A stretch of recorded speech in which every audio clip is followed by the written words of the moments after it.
વડોદરાના નિવૃત્ત professor Shri Padmashri award માટે પસંદગી થઈ હતી. 88 વર્ષથી શેફ વયે પહોંચેલ પ્રોફેસર રતન પરીમની પદ્મશ્રી માટે પસંદગી થતાં ચહેરા પર આનંદ છવાયો હતો. પ્રોફેસર રત્ન પરીમે પદ્મશ્રી મળ્યાની જાણ થતાં જ પોતાની પ્રતિક્રિયા આપી હતી. વહેલી મોડી પણ મારી પસંદગી થશે તેવી આશા મને હતી. મારા કામની કદર થઈ તે બદલ હું સરકારનો આભાર વ્યક્ત કરું છું. મને રિસર્ચ એન્ડ પેઇન્ટિંગ બંનેમાં ખૂબ જ રસ હતો. પ્રોફેસર રતન પરી મૂળ શ્રીનગરથી 15 વર્ષની વયે વડોદરા આવ્યા હતા. અભ્યાસ માટે વડોદરામાં જ અભ્યાસ કરી MS યુનિવર્સિટીની ફાઇન આર્ટ ફેકલ્ટીમાં અભ્યાસ પૂર્ણ કર્યો હતો. અભ્યાસ પૂર્ણ થયા બાદ ફાઇન્સ ફેકલ્ટીમાં જ પ્રોફેસર તરીકે ફરજ બજાવી હતી. MS યુનિવર્સિટીમાંથી નિવૃત્ત થયા બાદ અમદાવાદના LD મ્યુઝિયમમાં ડાયરેક્ટર તરીકે સેવાઓ આપી હતી. LD મ્યુઝિયમમાંથી નિવૃત્ત બાદ વડોદરાના પશાભાઈ પાર્કમાં સ્થાયી થયા હતા. મને બહુ એવું થાય છે કે હું 15 વર્ષથી એની ઉંમરમાં વડોદરા આવ્યો ભણવા માટે, અને શ્રીનગરથી, મારો જન્મ શ્રીનગરમાં થયો છે, અને અહીંયા જ રહ્યો છું. અહીંયા જ મારું એજ્યુકેશન થયું છે, અહીંયા જ મારું કેરિયર ડેવલપ થયું છે, અને ઇવન રિટાયરમેન્ટ પછી પણ હું અહીંયા જ ગુજરાતમાં જ મેં કામ કર્યું છે.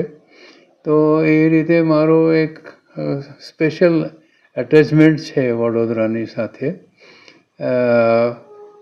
આમ તો કોલેજમાં ઓલરેડી અડલ્ટ થઈને વિદ્યાર્થીઓ આવે છે, પણ હું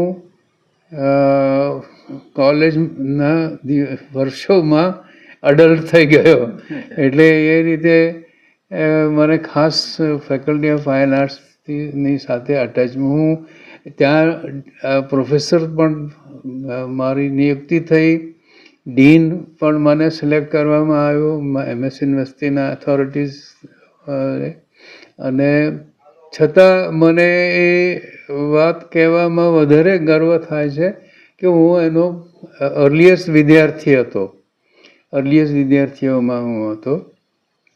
અને જે અમને ચાન્સ મળ્યો, સારું શિક્ષણ મળ્યું આપણને, એવી રીતે અમને ચાન્સ મળ્યો કે અમે કોન્ટ્રીબ્યુટ કરી શકીએ શિક્ષક તરીકે રિસર્ચ કરવા, એટલે રિસર્ચના ફિલ્ડમાં. તો એમાં પણ મને બહુ ઓપોર્ચ્યુનિટીઝ મળી. એટલે મને સારું ટીચર માનતા હતા એવું, એ વાતનું મને બહુ ખુશી છે. અત્યારે પણ વિદ્યાર્થીઓ યાદ કરે છે. તો આપણે સારું સ્ટેન્ડર્ડ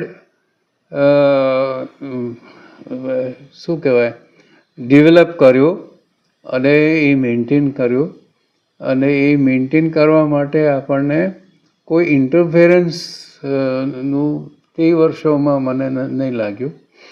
અને એવું છે, મને એવું લાગે છે કે જેને આ ખાસ મને ઈચ્છા થાય છે કહેવાની કે જેનામાં ટેલેન્ટ છે એમને માટે ફેકલ્ટી ઓફ ફાઇન આર્ટ્સમાં એવી સારી ઓપોર્ચ્યુનિટી મળતી હતી એ ટેલેન્ટ ડેવલપ કરવા માટે. એવું કંઈક સ્પેશિયલ કંઈક હશે એ માટીમાં. અમારું જે કેમ્પસ છે ફાઇન આર્ટ્સવાળું, એના માટે મારું ખાસ એવું લાગ્યા કરે છે. અને પછી મને રિટાયરમેન્ટ પછી અમદાવાદમાં લાલભાઈ દલપતભાઈ મ્યુઝિયમના ટ્રસ્ટીઝો ડાયરેક્ટરની પોસ્ટ આપી, અને એટલા છૂટથી હું ત્યાં કામ કરી શક્યો. મ્યુઝિયમ ડેવલપ કર્યું, વધારે સ્ટેટસ એનું ઊંચું આવી ગયું.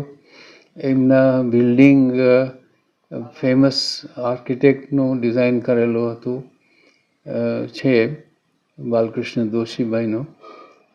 એને રિનોવેશન કરવાનું હતું, એ પણ કર્યું. ગેલેરીઝ રીઅરેન્જ કરી, એ પણ કર્યું. ત્યાંના આર્ટ કલેક્શન ને બહાર લઈ આવો, ત્યાંના આર્ટ કલેક્શનની જે અગત્યતા છે એ મારા રિસર્ચથી મેં બતાવી. અને એવી રીતે ત્રણેક પબ્લિકેશન્સ, સારા પબ્લિકેશન્સ તૈયાર કર્યા જે 12 વર્ષ હું ત્યાં હતો. તો એ રીતે મને રિટાયરમેન્ટના ઉંમરમાં પણ સારું કામ કરવાની તક મળી.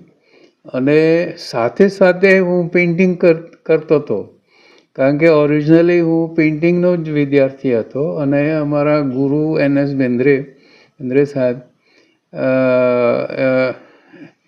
એ એવા અનયુઝ્યુઅલ ગુરુ હતા. ઘણું બધું એમની પાસેથી અમે શીખ્યા અને એમને એ જે રીતે શીખવાડતા હતા, તો એટલે એ મારું ક્રિએટિવ વર્ક પણ સાથે સાથે હું કરી શક્યો છું. તો એ રીતે હું એક જાતનું અમારામાં એવું કહેવાય છે કે કેટલાક એવા હોય છે જે વધારે થિયરીમાં આગળ હોય છે અને પ્રેક્ટિસમાં થોડું ઓછું એ હોય છે. કેટલાકમાં પ્રેક્ટિસમાં વધારે નિષ્ણાત હોય અને રિસર્ચમાં ઇન્ટરેસ્ટ ઓછો હોય. કેટલાકમાં બંને એરિયાઝમાં જેને શાસ્ત્ર અને પ્રયોગ કહેવામાં આવે છે.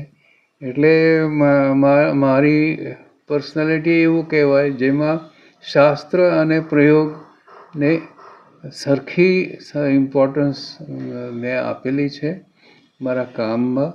અને એ રીતે મેં આર્ટ હિસ્ટોરિકલ ચોપડીઓ પણ લખી છે અને ક્રિએટિવ વર્ક પણ કર્યું છે. આટલા વર્ષે એવોર્ડ પદ્મશ્રીથી સન્માનિત કરવામાં આવ્યા, શું કહેશો? આસાન અપેક્ષાઓ હતી કોઈ?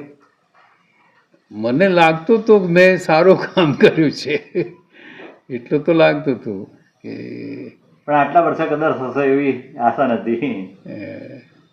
આશા છોડી નહોતી.